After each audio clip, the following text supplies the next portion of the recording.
Okay. All right, you're recording and we're on. All right. Good morning. Welcome to Thsca Uil Webinar. Sorry that in February we were unable to host our webinar. We were all trying to uncover from snow and ice at that point in time, and elected not to try to have it because we were all trying to dig out and trying to find out if we were going to have electricity and find out how much snow we were going to have. But we made it through that. Appreciate you guys joining us today. That was a crazy event that led to us leaving on that Saturday of that snowstorm and going to Arlington for our leadership summit. I was really proud of our THSCA team for them being able to pull the summit together, and our summit ended up having great attendance. But that was a crazy time period, and it's just typical of this school year 2021, I think, with COVID and all the things that we've had, the COVID, the social injustice, the lack of electricity, the snowstorm. It just continues, and at some point we're going to get through this season and this school year, and I commend each one of you being on this today of what you've been able to do to help your schools and help your athletes get to a point where you can practice, play a game, and win a championship. Not all of us can win a championship, but all of us got to a point where we got to practice. It's because of you and because of UIL and leadership that we've had in this state. So appreciate what you guys have done. Talking about our leadership summit, we had a really good turnout.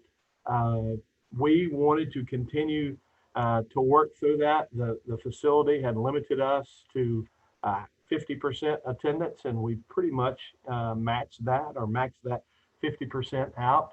But we wanted to have it because we wanted to get back together, and we wanted to create a positive narrative, and we wanted to show people that we can get together and do this without having a problem. You guys have been doing it all year long, and we were able to do that in Arlington at Esports Stadium. We had some great speakers. We recognized Andy Cavaliers, our Coaching Beyond the Game award winner from Canadian. He did an outstanding job speaking. And we had some great speakers. Kendall Miller spoke for us, Todd Mavis. We had Kobe Davis from the Colony speak.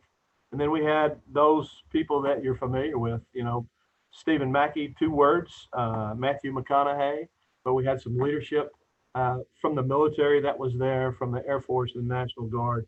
And it ended up being a great day for us. We followed that with a FAST clinic that night. That was our first certification in our FAST clinic as we move through the spring. So for those of you that attended, thank you for being there. For those of you that have watched it on video, I think you probably have been moved by that because we had some tremendous speakers. Matthew McConaughey closed it out for us as our MC. He was the only one not in person, but was in a live Zoom and did a really nice job. And for those of you that attended and you got a book, Green Lights, it's a great book. I encourage you to read it. He's got some really interesting thought processes inside of that book. But we were excited about the Leadership Summit, and we're looking forward to the rest of the spring. Coach West? We were able to have our rock mentoring program. We talked about it for over a year, and we had to delay it a year ago. We were able to have it at the Star March 21st and 22nd. We are excited to say we had 19 rocks.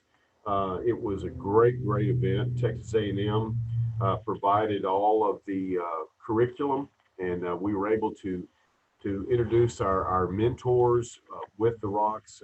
Some of you they're on this call, may have been there. It was truly a tremendous event and something that we're going to build on. It was a pilot year, so there were only 19 rocks. Be ready at coaching school this summer. We're going to kick it off and announce for next year, which we're going to have 54. So it will almost triple. And you'll be able to nominate somebody from your school. It'll be 1st through 5th year. So somebody that's young. We feel like that the feedback we've gotten already is really outstanding. The University of Texas is helping us as far as talking and interviewing with our rocks. And so I just think it's more to come, but it's going to be great, and it's already has a great start. We were excited about the mentoring program and look forward to that continuing. Some things that are out there for us from a legislative standpoint. You've gotten an alert from us on House Bill 547, which is the homeschool bill that we are opposing in the Public Ed Committee that we testified on a couple of weeks ago, just updating you that are on this call, and we'll try to update everyone in those committee members' districts on who's for that bill and who's against that bill. We felt like we are winning that at 8-5 at this point in time, but that bill is going to be called for a vote pretty soon. Hopefully we get notification when they're going to call for that vote so we can get back to all of those members. But that is the pressing thing that we have is the homeschool bill, which is HB 547. A couple of other bills that are concerning to us that we're dealing with. One of them is HB 920, which is name, image, and likeness. That has not been discussed yet. We're waiting to see when that is going to be read, and we plan to be a part of that reading and a part of that activity because we're very concerned of where that's going to take us. Then Senate Bill 203, which is a competition sites for UIL championships. That was read and heard last week. UIL representation was there talking about those sites and the way that they do it. This would not be something that we would be for because this is legislating the UIL to have to bid that out and not be able to select those sites based on what they use to select those sites currently. So those are some concerns. Glenn's going to talk about POI meetings here in a minute. Really the reason for those POI meetings is to bring you updated information about the legislative activity going on, and he'll address that here in just a little bit. But wanted you to be aware of where we are and what we're doing with that. The next thing is the FAST clinics. We're halfway through. Of course, that's our tackling certification in person. We finished 3. When we were at the Leadership Summit, we went ahead that evening and had one there in Arlington since we were already there. And then we went on the next day to Longview. Last week, we finished one in Houston. And tomorrow, we go to Corpus. So we'll have one on the 31st in Corpus. And then next Monday, we're at El Paso. And next Tuesday, we're in Lubbock. And remember, the reason behind that is we want to get to your area, get in front of you, and give you an opportunity to have this in-person training. It's different this year because you do not take the test on site. You'll take the test by electronic device, your phone, or back when you get home. You have 48 hours to complete that once you've been through the actual training.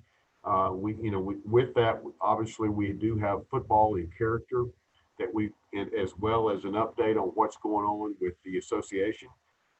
So we're halfway between it, and we go again tomorrow in Corpus, and it's gone very well. We don't have the numbers that we had, obviously, the last time we did this because of COVID, but we still are averaging over, 100 to 200 every event that we go to. So you can do it April 1st. You can do it online, and so that's starting up really fast. But we do have these, and we're going to continue them. So if you can come to Corpus, if you're in the Corpus area, we'll be there tomorrow at Flower Bluff, and that will be at their indoor facility. If you're in the El Paso area, we'll be there on Monday. You can walk up and sign up that actual day. And then if you're in the Lubbock area on Tuesday of next week, we'll be there for a FAST clinic at Lubbock High School.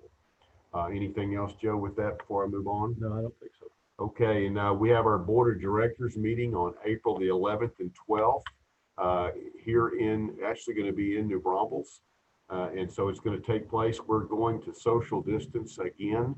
So we're not having it in our office. We'll be spread out and we will tackle a lot of things that we need to be looking at too. Of course, the big thing will be coaching school and getting ready for that, as well as finishing up our spring sports.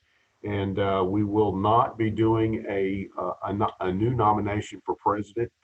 As you remember, we'll move that over from last year to this year. So same people will be up, and that will be happening.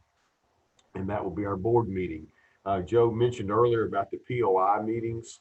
We purposely have waited to do it till now. So I'm going to give you some dates. Those are all going to be done by Zoom, so there'll be no personal meeting. And so what we have, Region 5 is meeting on April the 15th. If you're in Region 5, it'll be at 9 o'clock, April the 15th. If you're in Region 4, it will be April 16th at 9 o'clock. Region 1 will be the 17th, April 17th at 9 o'clock. If you're in Region 8, it will be April the 19th at 9:30. If you're in Region 7, it will be April the 20th at 9 o'clock. If you're in Region 2, it will be April the 21st at 9 o'clock. If you're in Region 6, April the 22nd at 9 o'clock. That is still tentative. And then Region 3 will be April the 27th at 9 o'clock. These POI meetings are very important to us. We're going to have information based on what's happening with the homeschool bill and other bills as well, and maybe be able to give you more and more information as we get it. And obviously, we're also meeting with you about coaching school and talking more about answering questions that you might have with that. The big thing, though, is definitely that we'll be fighting things that are happening in the House and the Senate, and we'll need your help. You've already done a great job for us and helped us kind of retard this back at this point. It's not done, and so we're going to need you all the way to the finish, and who knows what else will be coming up. But our job is to get it in front of you as quickly as possible and let you know what's going on with that. Coach? Thanks, Glenn. Those POI meetings are going to be very, very informative and very much a need for us to be able to deliver a lot of information to you and get coaches to act in a quick manner. So we're looking forward to that. We're having our board meeting, as Glenn mentioned, April 11th through 12th. And then we're going to roll into that next week into our Diversity Inclusion Advisory Committee, or IDEA Committee, which stands for Inclusion, Diversity, Equity, and Awareness. And so we're bringing a group of people onto that committee to our offices the 18th and 19th of April, and we're having discussions about how we can help you. What are the topics? What are the conversations? How do we make this better for coaches so they can communicate with their kids? And so if you have any idea, any thought on some tough questions that we can answer for you, that you face with your kids, that we can help you with this committee that is meeting on the 18th and 19th. Obviously, it's a very diverse committee, and they've all agreed to come and be open and communicate and see if we can't create another positive narrative and be able to change the world through our coaching profession, through the thought process of this committee, and how to be able to communicate with individuals, with teams, with communities, with schools, and having those tough conversations. And we want to try to help with that. And so they are going to convene on the 18th and 19th here in the office.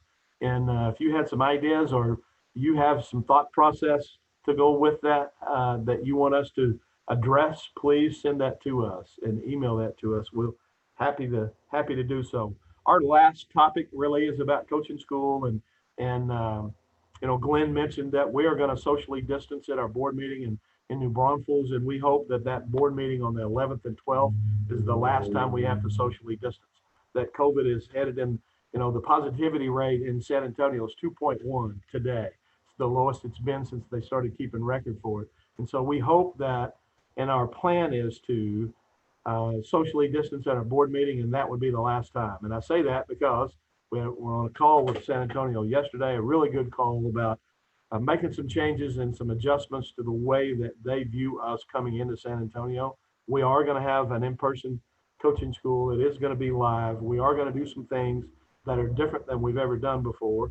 And we're trying to get them to expand that social, or shrink the social distancing protocol somewhat like what public schools are doing, or totally remove it by the time we get there, because most of us are going to be vaccinated at that point in time. We think there'll be herd immunity by that time. So we're excited about San Antonio. We're looking forward to it. The first thing that takes place is Saturday, July the 17th, which is our Hall of Honor banquet. We have 6 inductees. That's one of the strongest classes probably in the history of THSCA. Bob Alpert, Joe Golden, Joey Florence, John Parchman, Joey McGuire, and Gerald Brentz are all being inducted into the Hall of Honor. I encourage you to be there. We are going to have that in the convention center, not in the hotel. So that is Saturday the 17th, and tickets are on sale currently. That is a tremendous class. There's lots of wins and lots of lives that were impacted by that group of 6. So we're excited about having them. Registration for coaching school is open. Pre-registration is $60 prior to July 1. There's a fee of $90 on site. So we encourage you to do to be enrolled pre-registered, because not only is the price better, but it gives you some other things that I'll talk about here in a minute if you're pre-registered. Packet pickup is going to be a little bit different than we've ever done, and we're going to do it by region. When you walk in the door, if you're in region 1, you're going to go to a set of computers based on your region. It will look totally different. We're using an entire ballroom, or excuse me, an exhibit hall for registration, so we can keep it out of the hallway, so we can move people through. We're going to open that up earlier than we've ever opened it, and our exhibits will open up at the same time at 8 o'clock on Sunday morning. And our exhibits will open up at that point, and we'll be able to move people through. Our convention hours Sunday is 8 to 5, Monday is 8 to 5, and Tuesday is 8 to noon, with the general meeting being the culmination of coaching school. Regional meeting is still going to be Monday afternoon, and encourage you to be a part of that at 3:45 to 5 o'clock. The CCP will be provided in person, but if you pre-register to come to coaching school, you're going to be able to get that CCP about a week before we go to San Antonio. So you can get that done and come to coaching school and listen to X&O lectures if you want. You also, if you pre-register by July the 1st, you're going to be able to have on-demand lectures through the end of August that'll come back to you. So you can get that CCP. You can look at other X&O lectures at the same time. We are going to open up coaching school this year the same way we opened up coaching school last year, with our diversity committee. We'll have a panel discussion, and we'll talk about social injustice. We're going to talk about the things that we're going to learn from the IDEA committee on the 18th and 19th of April. I think it's something that needs to stay in the forefront. It's something that we need to continue to talk about. It's something that we need to continue to help you with, and be able to give you some guidelines and some information to help with. So more to come in our April magazine. You'll see some of the speakers that we have confirmed at this point in time, and you'll start to see us build those speakers out through social media and through our magazines as we move forward. So we look forward to you being in person. Our block is about 60% full at this point in time. We still have hotels that have double rooms, and we have some with king rooms, and that will be updated in the April magazine as well. That is it for a THSCA update. I know this is a busy time of the year. The spring is always crazy.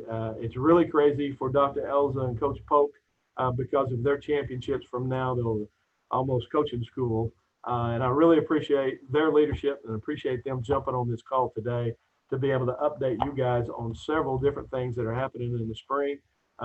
Again, our relationship with them is the best it's ever been, and we appreciate what they do for y'all. So Dr. Elza, we're turning it over to you guys.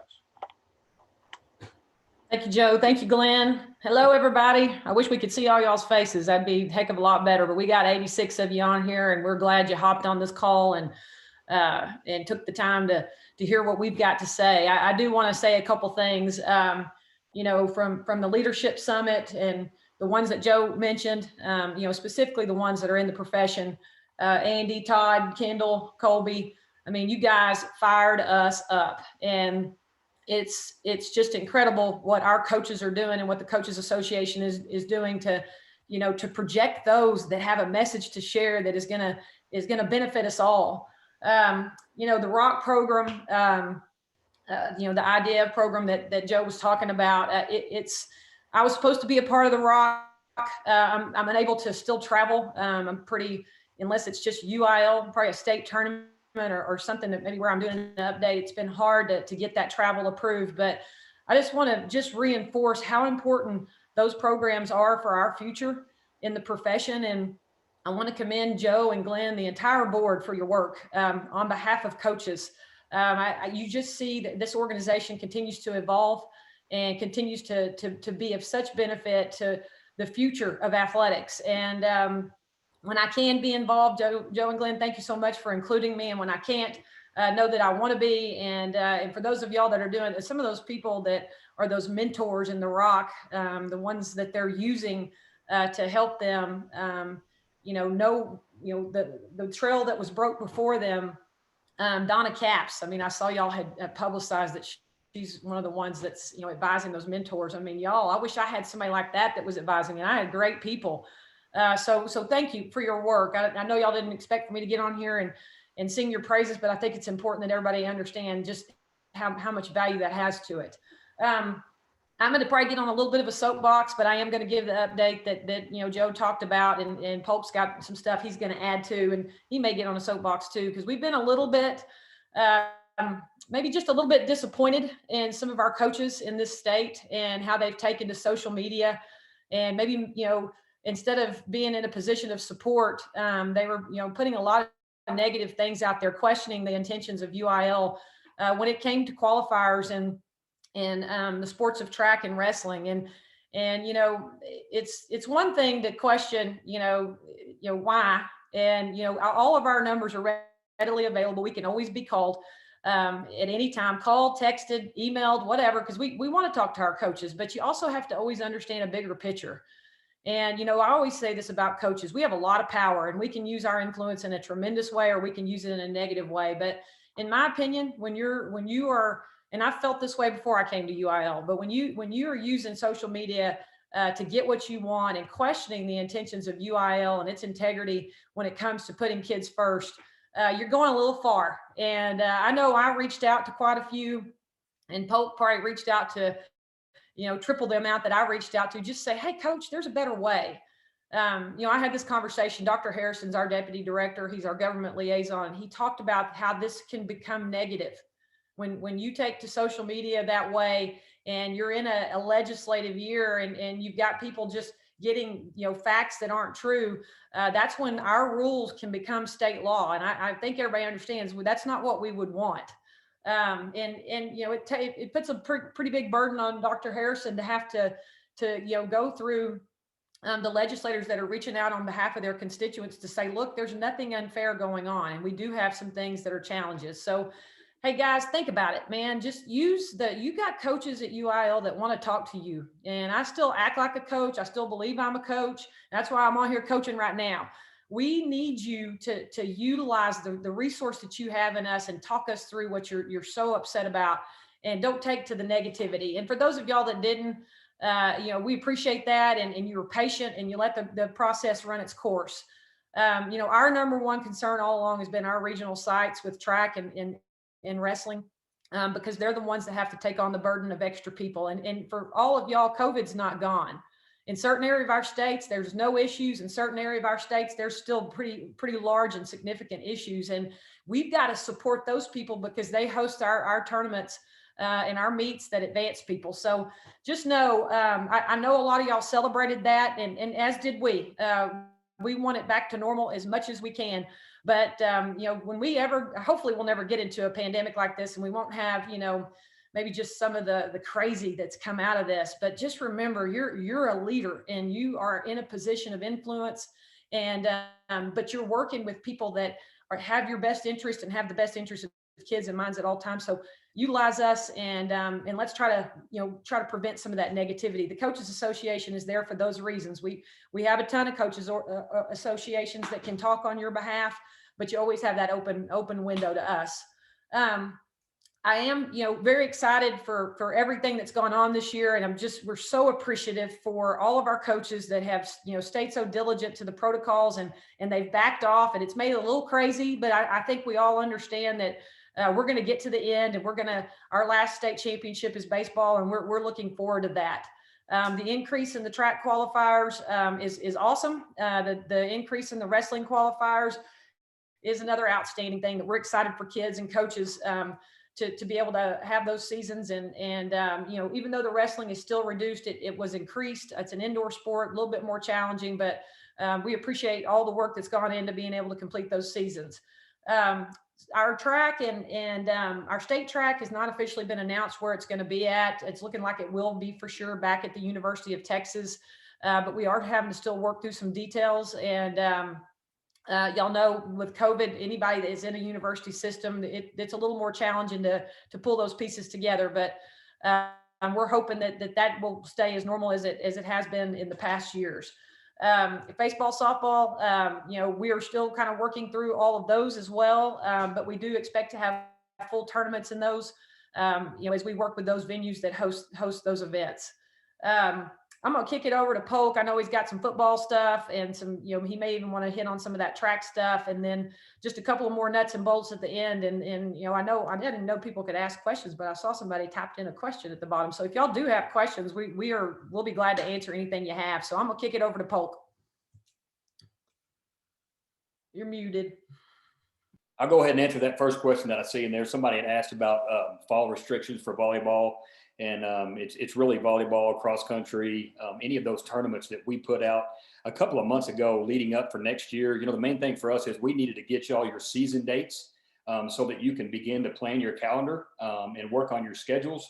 And at that point, we had to continue to have restrictions in there as far as the number of teams that can go to a tournament and the number of teams that can go to a meet and all those things. We internally think that we're going to be back to normalcy for the most part when we start in August. So we think those will be updated. We just can't update them 5 or 6 months out right now. We do think that they will be more than what we have out there right now for you to schedule and know that it helps you to know, are you going to be able to have more than 8 teams at a tournament? When you're planning those tournaments, we just can't do that just yet. We hope we're going to be able to do that pretty quickly. But internally, we really do think that our meets and our tournaments are going to be back much closer to normal than if not normal than what we've got listed right now on there. I believe that was a question, Susan, that was on there. So yeah, speaking back at track, I do want to thank, I know some of them are on here, our regional sites, our regional hosts for track and field. We've been talking with them over the last 3 weeks about how they feel about, going from 2 qualifiers to 4 qualifiers. Can they do it safely? Y'all know the majority of our regional sites, whether it's wrestling or track, are ISD sites. And, many of our ISDs still have mask mandates. Still have capacity restrictions. So we've been working pretty hard at that. As Susan said, many of y'all, added the UIL and added Susan and we're adding me and saying we need to do what's right by kids. And I just want to reiterate what Susan said. We're all coaches and we're always going to work to do what's right by kids. And we've been working very hard, diligently over the past few weeks, trying to see if there was any way possible for us to add qualifiers. And luckily and happily, we were able to do that. But we could have gone through those same processes and not been able to add qualifiers. And there's so many more details and things that go into those decisions that you probably understand and need to understand. But I don't know that we would have gotten the praise if we wouldn't have changed it. And we could have gone through those same processes and not changed it. And just worried about the negativity that would come through social media, like Dr. Elza said. And that's not what our profession is about.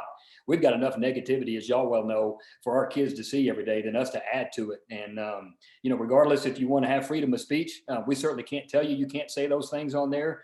But, the title of coach never leaves you. You're a coach and you need to represent your kids and you need to represent our profession in a positive way. And we hope that y'all trust us that we are doing that every single day. We got a bunch of requests to revisit this and rethink this. We do that every day. And we want y'all to know that we are looking at things to try to make them better every single day while we're on the job. Susan hit state track. Hopefully within the next week, we'll have some info on that here pretty quickly because we know people need to get hotel rooms and things like that. And we'll get some of that stuff out pretty quick. Hitting on the summer. I'm going to talk about summer strength conditioning regulations a little bit. This summer is going to look just like last summer. All right. So we're going to continue to have the extra time that we added this past year due to the pandemic. So you're going to get your 2 hours of strength conditioning every day that we always get. And then you're going to get 90 minutes a day for sport specific skill. And that's Monday through Friday. All right. That will continue on this summer. So that's Monday through Friday, 2 hours of strength conditioning and 90 minutes of sport specific skill each day. all right, with no more than 60 minutes a day in any given sport. So if we've got those multi-sport kids, we've got plenty of time for our kids to get some sport and, some sport specific work with their coaches. We may keep this format all the way through and never change it again, but for this year, for sure, we're doing what we did a year ago. All of that is posted online. So if you need that in writing, we've got a link on our main athletic webpage as soon as you pull that up on our homepage with summer strength conditioning regulations that you can print off and look at that as well. Our summer camps, we're getting quite a few questions on that. Summer camps are back open to the discretion of the school district. So you can have your sports camps this summer. It's up to your school district and how you regulate those and how you have those, but they are open for you to have. And we've got all of our COVID restrictions now are just on our COVID page. So if you need to look at any limitations that you think may come from having those camps or your strength conditioning camps, you just need to go to our COVID page on the UIL website to look at that. But camps are open at the discretion of the school district. Spring football, we've talked about this multiple times. It's open. There are no restrictions. We have our spring football regulations that are up on our website as well on our football page. You get 18 practices in 34 days. There's some more detail in there, of course, that you may need to look up, but it's normal as always. The one question we have gotten concerning spring football is, what if you have a COVID outbreak once you started spring football? And would you have the ability, if you go 2 weeks of spring football and you have to shut it down, would you have the ability to start that first Monday like everyone else that doesn't have spring football? And our answer to that is we're going to handle those on a case-by-case basis. There's really nothing we can put in writing that would describe all those different scenarios that could take place with our 5A and 6A schools that have spring football. But understanding, if you get 2 weeks into spring football, we're going to have a hard time allowing you to start on that first Monday. You've gotten 2 extra weeks of workouts that those schools wouldn't have gotten. But again, if you get 1 or 2 days in and you've got to shut it down and you want to stop spring football, y'all just need to call us and we'll work through those scenarios on a case-by-case basis. The 60 minutes of strength conditioning that we have right now, it's just for this year. All right. So for off-season sports, you're getting that 60 minutes outside the school day to be able to do strength conditioning activities. No sport specific skill is involved with that. I'm sure that that format will come up in our legislative council meeting in June of whether or not we're going to carry that over into the next school year. But as of right now, that's a 1-year deal. And at the end of your school year, that 60 minutes outside the school day will not be carried over unless we get something passed in our legislative council in June. I think I covered everything we probably need to. Dr. Elza, I'll shoot it back to you, see if we got any more questions. Yeah, I saw that there was a question on there from Dr. DeWitt for just concerning that, there could be anticipating that there's a variant in the fall of COVID. Would there be any requirement to vaccinate or anything like that? That, requiring a vaccination for any of our athletes has really never been a topic. I just want to make sure everybody understands how we work at UIL with any sort of medical, whether it's our physicals or the football safety pieces that are there. Those are all come through our medical advisory committee. Joe is on that committee, not a voting member, but basically an advisor to the committee. And as is Sam Tipton of the TGCA. So anything that we do medically will come through the recommendation of that committee. Again, that's not anything ever that's been a topic for us even throughout the past year, but it's a good question to ask because I know a lot of people are a little bit concerned about just the variants and just the surge that we could potentially have coming off spring break. So I think if that's it, Pope, did you cover? I might have missed this because I was writing some notes, but did you cover that Atavus would be going online in April? Did you hit that part? I did not. I think Joe may have mentioned it, but Joe, y'all talked about Atavus some, did you? We talked about Atavus. I don't think we talked about April 1, but they online certification starts with Atavus on April 1 this week. That cost is $35, and the Fast Clinic cost is $25. But that service begins April 1, and then we'll go into the first part of July and be cut off. And then we'll have the live presentations at coaching school for all of our coaches that want to get it then. We started it on April 1 in advance of spring ball. So those coaches that want to get certified in 2.0 have the opportunity to be able to do that. And that's the reason we're having the Fast Clinics now is try to get out in front of spring ball and make sure coaches understand what 2.0 looks like, be able to utilize all that knowledge and those drills during spring ball. So good call, Susan. I failed to mention that earlier. And a reminder for everybody that out of this, for all new coaches and first year coaches, they need 1.0. They don't need 2.0. All of our coaches that have been certified in 1.0 are all up for recertification for 2.0 this year. So there's 2 different certifications that you'll need to know on your campus who needs what. And that process has been really pretty seamless. Going to FAS clinics, and hopefully it will be, and we certainly anticipate it being once we go online. The key to it being seamless is using the same email address that you got 1.0 to talk about 2.0. If you get into 2.0 and you don't have the same email address, you've got to update it in RMA to make sure that it all works. So just throwing that out there, that is the only glitch that we've had. It's been, Atavus has been really good and RMA's been really good. It's just if coaches have a different email address the second go around versus the first time. Anything else, Susan, Brian? No, I think what I want to just reemphasize to everybody that's on here, we think that we've given you guys every tool that you need, minus just the updates on what we're doing with tournaments. And it doesn't keep you from planning. I know you're just kind of waiting to see what we're going to do, but y'all know as it continues to open up, I mean, we're just going to continue to get back to normal. So hang with us. Don't get frustrated with the lack of information, because you've got plenty to go ahead. Our calendars are up. You're able to plan for your district, your preseason and your district games, the tournaments. Maybe you've got a little bit of limitation, but there's a lot of creativity there. I don't know if any of y'all have called Brandy Belk on that. I know she's offered a lot of creativity until we update those. I know Polk is getting calls about cross country, and Joseph's getting calls on tennis, but just hang with us. You've got what you need to plan. You can get your physicals done. You know what summer strength and conditioning, you have summer camps. So if you think you've got something that we haven't provided the resource on about that keeps you from planning, please let us know. I mean, we don't have all the answers at all times. So Polk, there may be one more question. There is. It's a wrestling question that you may know. Someone was asking if we're still having state wrestling at the Berry Center there in South Fair, and when we may be putting out an itinerary. I know y'all have talked about when you may release that. Yeah.